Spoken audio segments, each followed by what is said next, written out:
আবু সাঈদের প্রসারিত দুই হাত যেন এক অলঙ্ঘনীয় পর্বত। কোনো বর্গীর সাধ্য নেই যেটা অতিক্রম করে বাংলাদেশের মানুষকে স্পর্শ করতে পারে।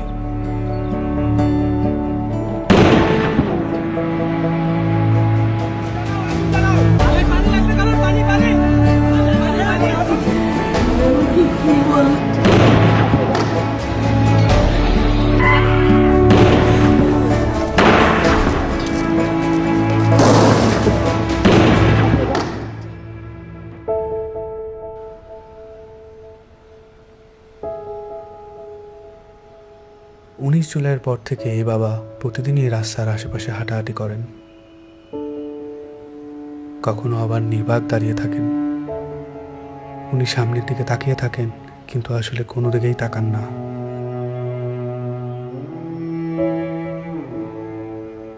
যেসব রাস্তা দিয়ে ওনার ছেলে হাঁটতো, ওইসব রাস্তায় উনি দাঁড়ালে উনি ওনার ছেলের রোম পান। আমার ছেলে মৃত্যু অবস্থায় যখন দাফন দিতে নিয়ে যাবে, এর আগে যখন দেখছি যে হাসতেছে, সে হাসতেছে, হাসি মুখ অবস্থা। ইভেন্টের কাজ করতো, শুধু বাপের কিভাবে একটু সাহায্য করে। কোনো আজে বাজে আড্ডাতে ছিল না।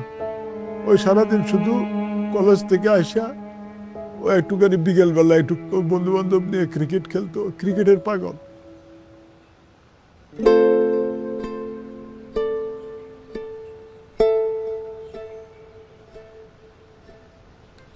যে আমার পায়ের পাতা আছে এরকম একটা অনুভূতি হতো, কিন্তু আমি যখন হাত দিতাম তখন থেকে আমার পায়ের পাতা নেই, এরকম একটা প্রচুর অনুভূতি হতো। আমি অনেক কান্না করতাম। এই ব্যথার চেয়ে আমার ওই অনুভূতিগুলো আমার বেশি হতো, যে আমার পা আছে, আমি যখন হাত দিই তখন থেকে আমার পা নাই।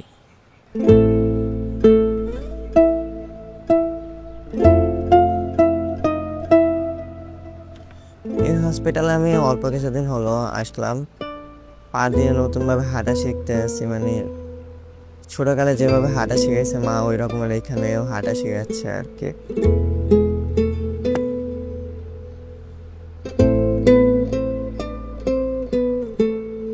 একটি প্রতিবন্ধী কিশোর, 7 বছরের বাচ্চা, ল্যাংড়া মানুষ যদি সংগ্রামে নামতে পারে, তাহলে আমি কেন বসে থাকবো ঘরে? একদিন তো মরতেই হবে। তাই মৃত্যুর ভয় করে স্বার্থপরের মতো ঘরে বসে না থেকে গুলি খেয়ে বীরের মতো মৃত্যু অধিক শ্রেষ্ঠ। আমি যদি বেঁচে না ফিরি, তবে কষ্ট না পেয়ে গর্বিত হয়েও জীবনের প্রতিটি ভুলের জন্য ক্ষমা চাই। আনাস।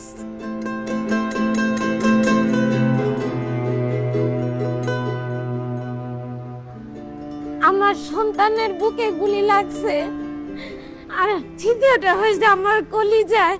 আল্লাহ পাক যতদিন আমাকে হায়াত দিছে, আমি এই হাহাকার নিয়ে বেঁচে থাকবো।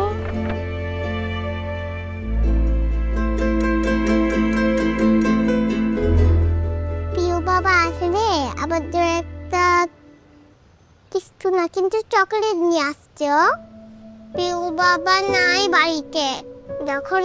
যখন বাইরে গেছে আর পুলিশ এসে ওকে ঘুড়ি মেরে দিছে।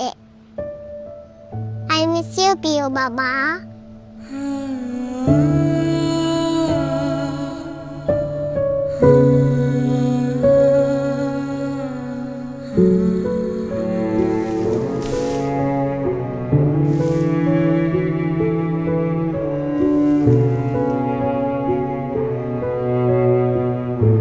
এখন ওদের চেম্বারের মধ্যে বক্তব্য দিছিল যে আমরা কোনো সরকার বিরোধী আন্দোলন নয়, আমরা নিজের অধিকার আদায়ের জন্য বলে বলা করার পরে ওদের কমিল বড়ুয়া ওই ছাত্রলীগের লিডার আসছিল, তাই সেই গলা চিপি ধরছিল, গাল মুখত থাপড় মারছে। এখন ওই জন্যই ওর জেদ ধরে শহীদ হলো কি এখন ওটার ব্যাখ্যাটা আর আমি জানি না।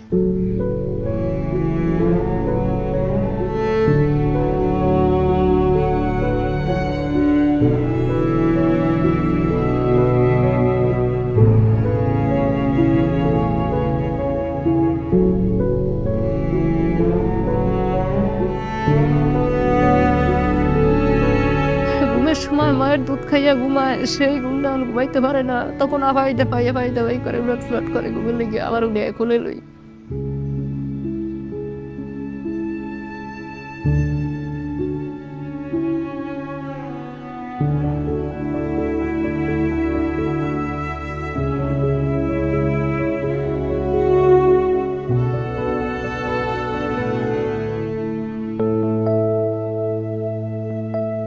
এখানে এসে যখন দেখি যে এখানে সবসময় ভাইয়া পড়াশোনা করতো, এই বিছানাতে থাকতো, এখন যখন দেখি ও নাই তখন একটা শূন্যতা কাজ করে মনের মধ্যে।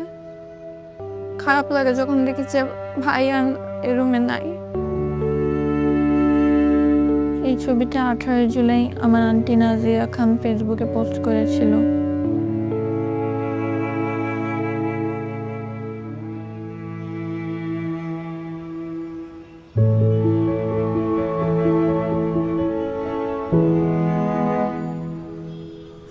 আজ কতদিন হলে আমার ছেলে আমার মা কয়, আমার মাও কয় না, আমার বুক হয় না, কয় না আমার বাপ বেড়ে দে। আমার সন্তানরা যারা যেভাবে মারছে, আল্লাহ তাদের বিচার করুক। আমি সরকারের কাছেও বিচার চাই, জনগণের কাছেও বিচার চাই। আমার সন্তানরা মারছে, হাজার হাজার মায়ের বুক খালি করছে, যে কালি করছে তারও বিচার করুক আল্লাহ। কতটা তুমি হারালে বন্ধু, কেঁদেছে অন্তর। জানো না তুমি হারাবার ব্যথা, জানে পলাশির প্রান্ত। হারিয়ে গেছে যেখানে মায়ের সোনার নলুকখানি, গোলা ভরা ক্ষেতের ফসল, সাজানো ফুলদানি। এ হারানোর বেদনা তুমি রেখো অন্তরে, দেখবে তোমার দুঃখ লুকাবে পলাশির প্রান্তরে। বাংলাদেশের বুকের ওপর চেপে বসা 36 দিনের এই ভারই আমরা নিতে পারছি না। একবার ভাবি চলেন, 16 বছরে কত বড় ভার হয়ে এটা আমাদের বুকের ওপর বসেছিল। এই ভারই আমাদের শক্তি দিক সংস্কার করে নতুন বাংলাদেশ গড়ার।